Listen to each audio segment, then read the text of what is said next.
Tirupati railway స్టేషన్పై రద్దీని తగ్గించేందుకు దక్షిణ మధ్య రైల్వే చర్యలు చేపట్టింది. తిరుచానూరు రైల్వే స్టేషన్ను క్లస్టర్ స్టేషన్గా అభివృద్ధి చేసింది. 120 కోట్ల వ్యయంతో ఆధునికీకరణ పనులు పూర్తి చేశామని రైల్వే సీసీఐ శ్రీకాంత్ తెలిపారు. తిరుచానూరు స్టేషన్ తిరుపతికి 6 కిలోమీటర్లు, రేణుగుంటకు 3 కిలోమీటర్ల దూరంలో ఉందన్నారు. భక్తుల రాకపోకలకు సౌకర్యంగా ఉందన్నారు. పక్కనున్న రైల్వే స్టేషన్స్ని మిగతా ప్రయాణికులకి, భక్తులకి, వాళ్ళకి సౌకర్యార్థం డెవలప్ చేసే భాగంలో చేసే ప్రణాళికలో భాగంగా 120 కోట్లు పెట్టి మన తిరుచానూరు రైల్వే స్టేషన్ని డెవలప్ చేయడం జరిగింది. సో ఇది ఎందుకు ఎంచుకున్నారంటే ఇది మనకి అన్ని చోట్లకి వెళ్ళడానికి అవకాశం, రోడ్ కన్వేయన్స్ బాగా ఉంది.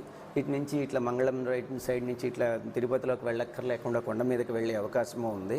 సో రైల్వే జాగాలో ఉండడం వల్ల దీన్ని డెవలప్ చేసే స్టేజెస్ నెక్స్ట్ స్టేజెస్లో ఫేజెస్లో బాగా డెవలప్ చేస్తారు.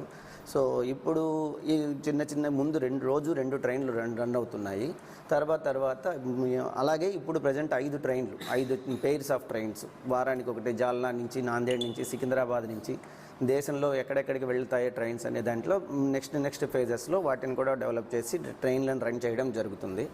సో దీనికి తదనుగుణంగా మనకి వచ్చే మిగతా ఫెసిలిటీస్ అన్నీ వస్తాయి. సో ఇక్కడ అటువైపు ఏమో స్టేబులింగ్ లైన్లు, పిట్ లైన్లు, క్యారేజ్ రిపేర్ షాప్ వైపు పెట్టుకోవాలని నిర్ణయించారు. ఇటుపక్క ఇంకా డెవలప్ చేసి స్టాండ్లు, కన్వేయన్స్, మిగతావన్నీ ఇటుపక్క జనరేట్ చేసి రాను ఒక్కొక్క ఫేజ్లో తిరుచానూరు రైల్వే స్టేషన్ రాబోయే 20-30 సంవత్సరాల్లో బాగా డెవలప్ చేసి ప్రయాణికులకి అందుబాటులో తీసుకొస్తారు.